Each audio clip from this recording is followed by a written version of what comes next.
Muy buenas noches, soy Luis Carlos Ugalde y le doy la bienvenida a nombre de Javier Oliva a una emisión más de Mesa Cuadrada. Saludo con gusto a José Ureña. Buenas noches. Pepe, muy buenas noches. Nos acompaña también en esta ocasión Gustavo Rentería. Hola, Gustavo. ¿Cómo estás, querido Luis Carlos? Un beso respetuoso a Verónica, un abrazo al querido Javier. Gusto saludarte. Igualmente. Y el tema de esta semana es la reforma energética y el reto de su implementación.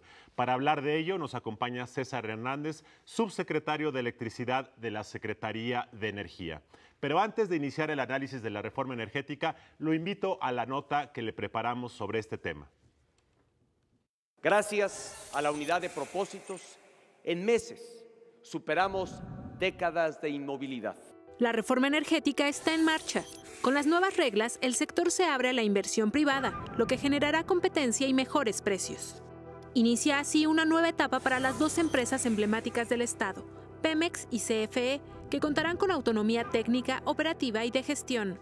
La reforma las convierte en empresas productivas del Estado.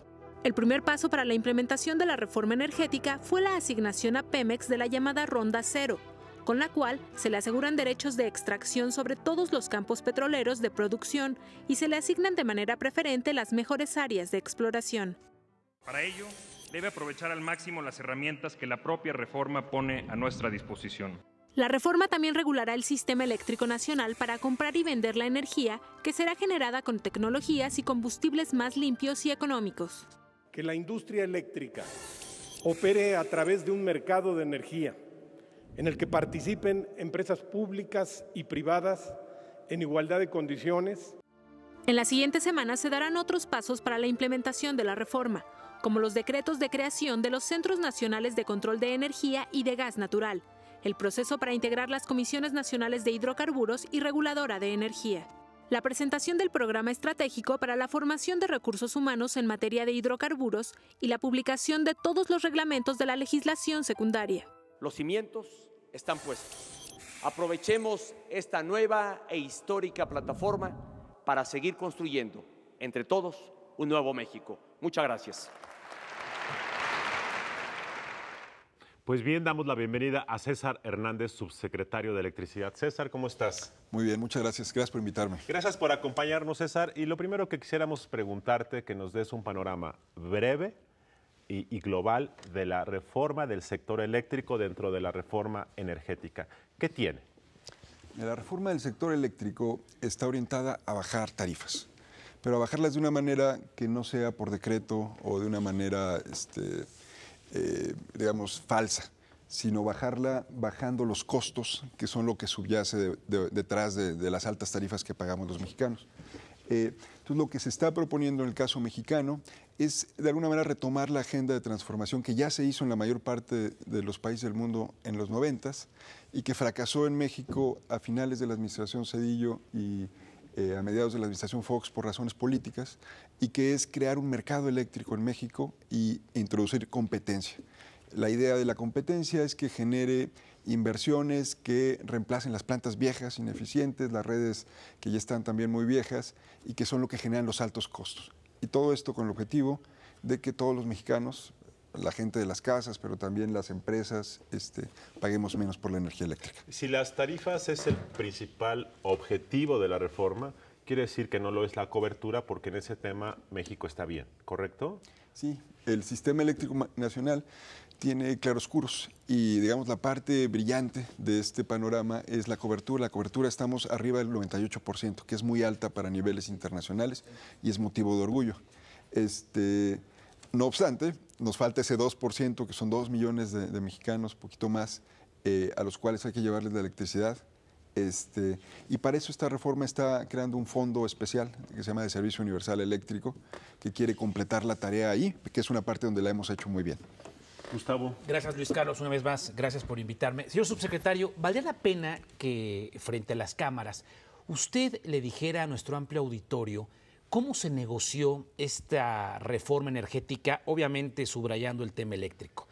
Sabemos que el Partido de la Acción Democrática desde un principio dijo que no iba con el gobierno, con la propuesta gubernamental, pero era un asunto meramente técnico. ¿Qué pasó con los diputados? ¿Qué pasó con los senadores de Acción Nacional, del PANAL, obviamente del PRI, que realmente no eran especialistas en el tema? ¿Podría revelarnos cómo se dio esta negociación desde el punto de vista técnico? ¿Cómo platicaban con ellos? ¿Dónde despachaba usted, los otros subsecretarios y el propio secretario Pedro Joaquín Codwell? Sí, yo creo que una parte muy importante es que una comunicación muy fluida con los legisladores para ir armando las propuestas técnicas. Una base se da con la presentación de las iniciativas que finalmente acabaron con algunas modificaciones convirtiéndose en lo que es la legislación secundaria ahora. Y todo ese trabajo técnico de elaboración de las iniciativas pues nos involucró a muchas personas, tanto de las áreas técnicas del gobierno, de la Secretaría, de las comisiones reguladoras, de la CNH, de la CRE, y con los legisladores. Algunos de los legisladores, tanto del PRI como del PAN, los que estuvieron involucrados de alguna manera en la gestación técnica de lo que acabó presentándose, tenían mucha experiencia. Entonces hubo un trabajo político importante de estar, digamos, trabajando en las iniciativas con los legisladores. Cuando llegaban prácticamente los acuerdos estaban madurados entre todas las fuerzas políticas. Eso yo creo fue un elemento clave, un trabajo técnico muy sólido, para que en el momento que llegaron al Congreso las iniciativas fluyeran de una manera pues relativamente ágil, tomando en cuenta que es un tema que desafortunadamente ha polarizado a la opinión pública mexicana por mucho tiempo, ¿no? ¿El War Room estaba en el Congreso o estaba en la Secretaría de Energía? No, digamos, en diferentes momentos estuvimos dándole seguimiento a todo eso. Algunos legisladores acudían a nosotros por cuestiones de apoyo técnico, nosotros también acudíamos con ellos. La verdad es que hubo una compenetración muy buena de los operadores técnicos y los políticos durante todo el proceso, que permitió afortunadamente que culminara con éxito. Pepe. Sí. En las negociaciones, ¿qué se sacrificó? Digamos, para ganar el voto del PAN, ¿qué se les concedió? ¿Qué se sacrificó?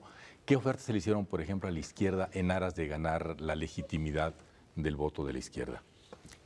Yo creo que en el proceso de negociación, más que sacrificar, yo ya viéndolo después de pasado todo eso, lo que hicimos fue ir ganando temas. Hubo temas muy complicados, toda la regulación de tierras que traen tanto la ley de la industria eléctrica como la ley de hidrocarburos, que establece procedimientos que no existían en ninguna. Antes, digamos, en este tipo de leyes, la figura final con la cual en un acto de autoridad, si no se llegaran a poner de acuerdo las partes, se resolvía un problema, era la expropiación. En estas leyes se introdujeron figuras que más bien están dirigidas a la coexistencia de derechos de los que están y los que no están, como la servidumbre legal, etcétera. Otro tema que tampoco estaba ahí y que fueron de los que fueron entrando en la negociación fue el tema de las consultas a los pueblos indígenas. Ya estaban tuteladas por el convenio 169 de la OIT, ya había resoluciones de la Suprema Corte, pero todavía no se había codificado en ninguna ley. Y tanto la ley de la industria eléctrica como la ley de hidrocarburos tienen ahí como esos procedimientos ya arreglados por primera vez. El hecho de que se debe de consultar a las comunidades indígenas, se debe obtener su consentimiento y que este debe de ser libre e informado. Entonces, son procedimientos sui generis que vamos a ver en operación por primera vez en la ley. Un tema que yo creo que fue un reclamo de diferentes legisladores fue el tema de contenido nacional, que también se volvió mucho más fuerte en las disposiciones que se incorporaron en la ley de hidrocarburos y en la ley de la industria eléctrica. Otro tema importante fue el tema de transparencia. Yo creo que en esa materia los estándares que establecen en las leyes mexicanas son, yo me atrevería a decir, mucho más altos que los que están en las legislaciones de muchos países desarrollados. Las licitaciones las va a hacer la CNH. Por darles un ejemplo, la CNH, ningún comisionado por sí solo puede recibir a cualquier agente de la industria regulada. Si lo recibe, tiene que ser en compañía de otro comisionado, tiene que levantarse una minuta y grabarse lo que se converse en esa reunión. Todas las sesiones del órgano de la CNH y de la CRE deben de ser transmitidas en vivo por Internet. Son los órganos que van a estar decidiendo las tarifas eléctricas, los que van a estar decidiendo los contratos, los términos de las licitaciones. Entonces, en términos de transparencia, la barra se elevó muchísimo en estas leyes. Digamos, es difícil a veces transmitir esto porque hay una historia terrible, no solo en México, en todo el mundo, de temas de irregularidades, etcétera, ¿no? Pero la verdad es que ahí, por presión de los legisladores, pero también por convencimiento propio, fueron de los temas que se fueron subiendo. Continuamos en unos momentos. Vale. Regresamos.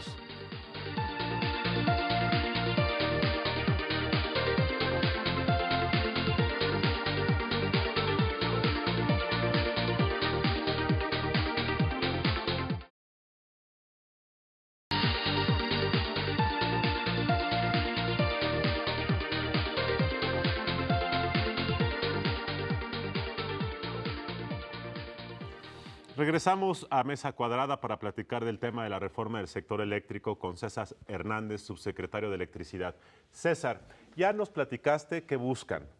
Ahora platícanos qué tan difícil es lograrlo, porque una cosa es poner el reformismo en papel, hacer la reforma que se apruebe en el Congreso, lo cual es bastante complicado, pero otra cosa es aterrizarlo a nivel de cancha de juego. ¿Qué tan difícil es? Cuando yo veo la reforma educativa, por ejemplo, Pepe, Gustavo, yo veo esa reforma, en mi opinión, es la de más dificultad política, operativa, ¿no? Y que va a durar 10, 15 o 20 años para que llegue a buen puerto, si es que llega. ¿Cómo está la reforma energética en términos de dificultad operativa de ejecución? Es una reforma compleja y yo no quisiera quitarle ningún nivel de dificultad, porque la verdad es que sí va a ser un reto importante para nosotros. Pero hay, yo creo que 2 o 3 cosas que nos van a ayudar.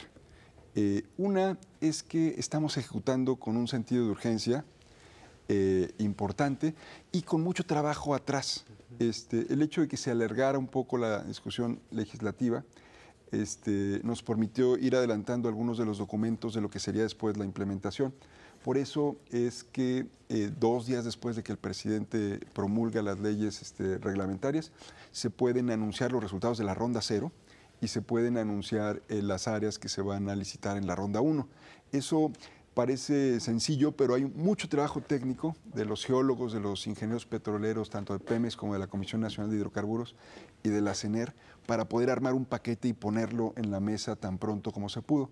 El presidente anuncia una agenda de 10 puntos de implementación, es una agenda demandante, pero detrás de esa agenda que anuncia el presidente, donde dice se van a crear los secretos del CENACE y el CENAGAS, que van a ser los organismos que van a controlar el sistema de gas y el sistema eléctrico, se van a sacar todos los reglamentos en un plazo determinado, se van a sacar los fideicomisos y los fondos que están previstos en la ley. Lo cierto es que ya tenemos mucho trabajo técnico detrás. Ahora, después de eso sigue una labor complicada. Para darte una idea, en el sector eléctrico, arrancar un mercado eléctrico, un mercado spot, un mercado eléctrico mayorista como el que se prevé en la legislación, es algo que a los países les toma entre 1 o 2 años y parte primero de crear el operador independiente del sistema. Ese, en el caso mexicano, lo vamos a estar quedando para finales de agosto, ya muy pronto. Entonces, ahí hay un reto importante que no podríamos hacer sin una base de instituciones. Y eso es algo que igual no se dice tanto, pero la reforma de 2008, con todas sus limitaciones, le dio a México, por ejemplo, a la Comisión Nacional de Hidrocarburos, un órgano regulador sin cuyo trabajo no hubiera salido ni la ronda 0 ni la ronda 1. Las reformas anteriores de electricidad le dieron a México a una CRE que ya está muy madura, que básicamente es el regulador eléctrico. La fortaleza institucional de la propia Comisión Federal de Electricidad que tiene el CENACE, el Centro Nacional de Control de Energía, y el hecho de que a finales de la administración del presidente Zedillo se hubiera hecho un primer esfuerzo por crear un mercado sombra, también da bases para que la implementación se pueda hacer en plazos más cortos. Entonces tenemos una base ahí de trabajo hecho técnico y de instituciones que pueden explicar lo ambicioso de la agenda. Señor subsecretario, sabemos perfectamente que el costo de nuestro recibo de luz depende del combustible que se utiliza para generar esa energía eléctrica que llega a nuestras casas o a nuestros comercios o a la industria. Y también sabemos que cuando se perfora, se hace un hoyo para extraer petróleo, se desperdicia mucho gas. En esta reforma energética, y hablo de su área, la electricidad, ¿se va a aprovechar el gas para hacer más barata la energía eléctrica que consumimos en este foro de televisión? Sí, yo creo que cuando pensamos en la implementación, ¿cómo le vamos a hacer para bajar los costos de energía? ¿Cómo va a funcionar la competencia? Si lo pensamos en términos más ingenieriles, en términos de tubos, de aparatos, etcétera, lo que nos va a bajar los costos va a ser que comencemos a generar electricidad con gas, que hoy día tenemos la suerte como país de que estamos al lado de las cuencas gasíferas más baratas del mundo. Texas, el centro de Estados Unidos están produciendo gas a $3 y eventualmente en México vamos a tener capacidad de producir gas con ese nivel de precios. Pero hoy día lo tenemos el combustible, que es un combustible relativamente limpio, mucho más limpio que el combustóleo que usamos y que está desperdiciado. ¿Qué es lo que tenemos que hacer? Hay que poner los tubos que lo traigan y que pasen por las plantas eléctricas. Hay que hacer que las plantas eléctricas que hoy día están usando combustóleo, que es caro y contaminante, comiencen a usar gas, que es barato y que no contamina. En esto que comentamos de la dificultad, la red de gasoductos que tienes que tender para que esto sea una realidad, para llevar el gas de donde se produce a donde se consume, implica tender una red. Leía de la Secretaría de Energía que Texas tiene 2 o 3 veces más extensión de ductos que México país, por ejemplo. Qué dato, ¿eh? Pero la pregunta es, con el tema de la inseguridad regional que hay en algunas zonas del país, como Tamaulipas y Michoacán, los riesgos de tender una red de gasoductos pueden poner a la Comisión Federal de Electricidad como rehén de grupos que te pueden poner en riesgo las instalaciones estratégicas. ¿No es un problema, por ejemplo, operativo ese? Sí, sin duda el tema de seguridad es importante y hay zonas como Tamaulipas donde hay que tener particular atención. Las redes de gas hasta ahora no han tenido el problema que sí han tenido las de petrolíferos, donde es más fácil técnicamente que se extraiga y que se robe. En estas, para quien quiera colgarse, poner un popote para sacarle ahí, ya hay riesgos hasta de seguridad. Entonces no se ha presentado el caso, pero sin duda es un tema que hay que tener cuidado. Sí me gustaría decir que hasta ahora la red de gasoductos mexicana está desarrollada justamente en las zonas donde ha habido más riesgo. Y los nuevos pedazos, el pedazo donde no está, gasificado, que es por ejemplo el noroeste, el norte, ahí es donde no tenemos gasoductos y donde necesitamos desarrollarlos para que se industrialice. Entonces, desde Sonora hasta el sur de Sinaloa, CFE está anclando diferentes proyectos que van camino con reemplazar centrales que usan combustóleo por centrales que usan gas. Y por Chihuahua, también bajando hasta el centro, está surgiendo otra red de gasoductos. En la parte del Golfo están saliendo tendidos paralelos. Algunos pueden ir incluso al lado de la costa, en lugares donde, ahí ya no tienes el tema de los riesgos de crimen organizado de la misma manera que en tierra. Entonces, sí hay el tema de seguridad como una parte clave de la reforma, pero yo siento que se está sorteando bien y que en muchas áreas ni siquiera tenemos ese problema de seguridad y sí lo que tenemos es un problema de falta de inversiones. Sí. Se ha hablado mucho de inversión para llegar a este objetivo. En el caso de hidrocarburos se habla de una inversión de $40,000 millones anuales, el dato que dio el secretario de Energía.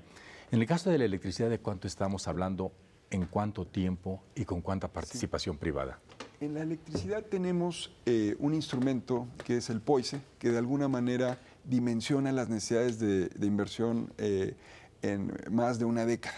Entonces, eso está basado con modelos muy robustos. César, te pido que tomemos unos minutos para un corte y regresamos para que comentes lo que preguntó Pepe Ureña. Regresamos.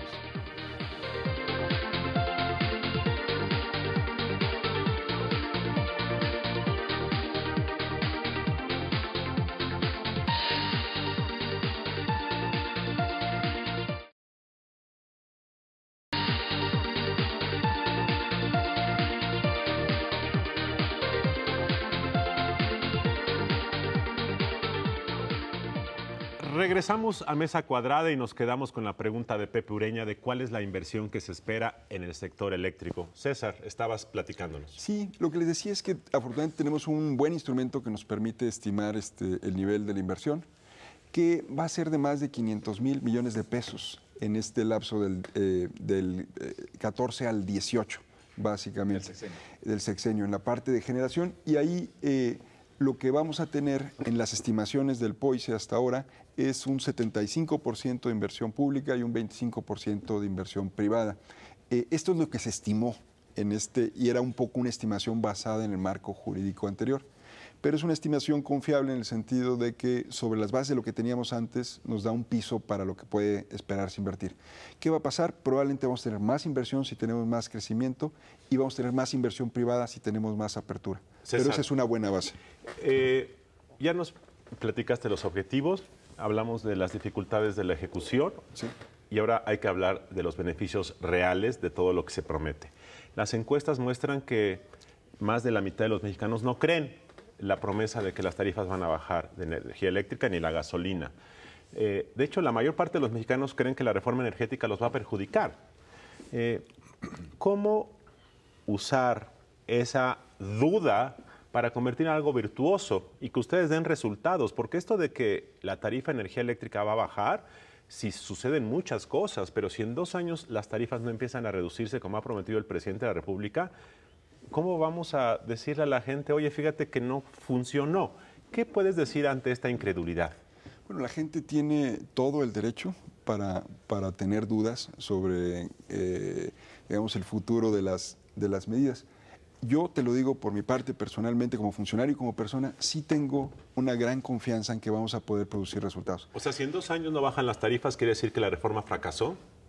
En 2 años van a comenzar a bajar las tarifas y la reforma no va a haber fracasado. Y la gente va a comenzar a ver Por eso, los si en resultados. 3 años no hay una reducción de las tarifas, ¿quiere decir que la reforma fracasó?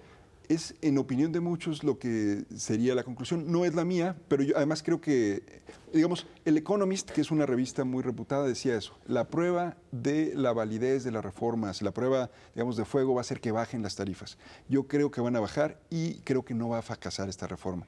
Creo que va a pasar un poco como pasó en algunos sectores con medidas que en su momento fueron controvertidas, que a la hora que las fuimos probando se dieron cuenta de que nadie quería regresarse a lo de antes y que estaba comenzando a generar resultados. Igual, en algunos casos no llegaban hasta donde estaban las esperanzas más amplias de algunos, pero en todos los casos era una mejoría significativa. Gustavo. Luis Carlos, todos sabemos que nuestro recibo de luz, si lo observamos, es muy técnica la interpretación, pero nos hablan de un subsidio gubernamental, es decir, que nos dan una parte pagada por el gobierno y otra parte sale de nuestro bolsillo, si es que tenemos chamba. ¿Continúan estos? ¿Qué prevé la ley? Entiendo que será escalonado. Platíquenos, subsecretario, por favor. Los subsidios se mantienen y eso es algo que es importante porque el sentido de la reforma, y como lo comentamos con Luis Carlos, es que bajen las tarifas, no que la gente observe alzas en estas. Entonces el gobierno va a seguir dando el apoyo que ha estado dando hasta ahora y lo que estamos buscando con la reforma es que se reduzcan los costos y que en la medida en que los reduzcamos pasemos esas ganancias también a los consumidores. Algunos consumidores industriales, algunos de los grandes consumidores van a poder ir al mercado libremente. El resto de los usuarios se va a beneficiar indirectamente del mercado porque la CFE va a comenzar a adquirir su energía de manera competitiva en subastas donde van a participar privados y públicos. Entonces lo que vamos a ver es que se van a ir reduciendo las tarifas que estemos pagando todos, pero los subsidios, los apoyos que el gobierno está dando se van a mantener de tal manera que no haya ninguna afectación para ninguno de los usuarios. Sí. Pepe. ¿Cuánto se dedica a subsidios actualmente? Esa es la primera. Y la otra, la parte técnica. El servicio es interrumpido constantemente. Hay una lluvia, un viento y se caen el sistema, se apagan los transformadores, hay un problema. ¿Cómo se va a atender esto? Y adicionalmente, en el Valle de México tenemos el robo de electricidad. Ahí daba hace tiempo el entonces director de Luz y Fuerza del Centro que había 400,000 hogares y empresas que robaban la electricidad. ¿Cómo se ha combatido esto? Mira, las tres preguntas están un poco relacionadas. El subsidio se explica en gran medida porque la energía es cara, la generamos con combustóleo y porque las redes con las que la distribuimos tienen muchas pérdidas, como que gran parte de la energía, un 15% de la energía se pierde, se va, digamos, si fuera agua por la alcantarilla, sin que beneficie a nadie. Entonces, el reto precisamente para eliminar la necesidad del subsidio es sustituir combustible caro por barato, convertir las centrales, meter los gasoductos que lleven hasta ellas el gas.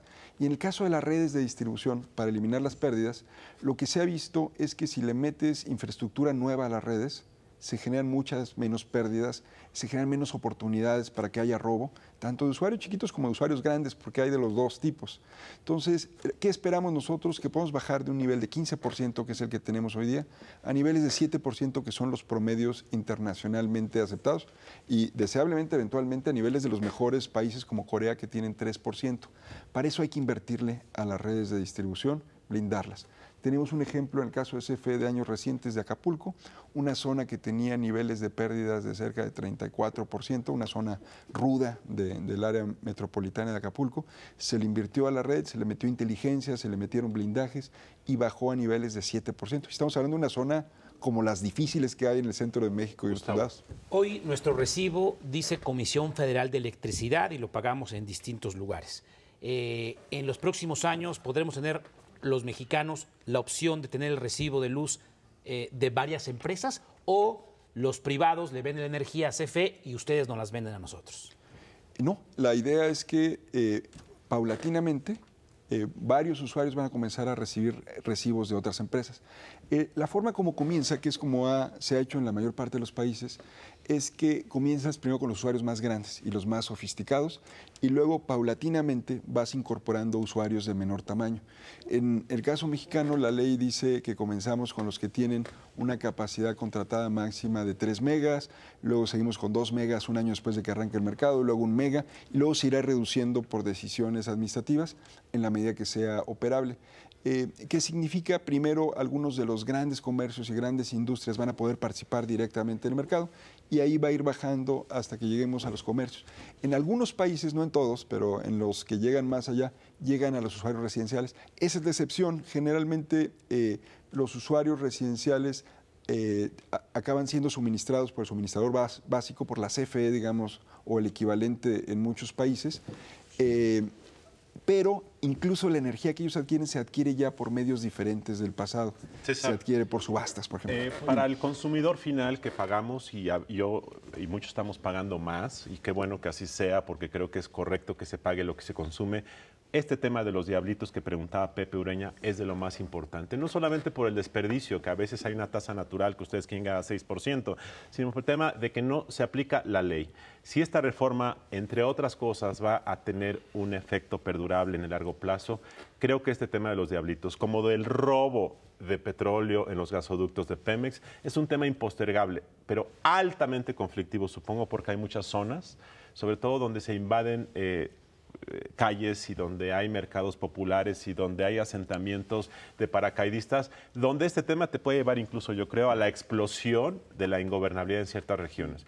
Pero si no se hace eso, yo como consumidor sí voy a decir, oye, ¿qué clase de reforma es esta que permite que haya un régimen de excepciones en muchas zonas del país? Que mi vecino sí pague, que mi vecino no pague y yo sí pago, la gente va a estar enojada. Exactamente. César, estamos llegando a la parte final de este programa. En 30 segundos, ¿qué nos dices a los consumidores del sector eléctrico nacional para que nos vayamos contentos a dormir esta noche?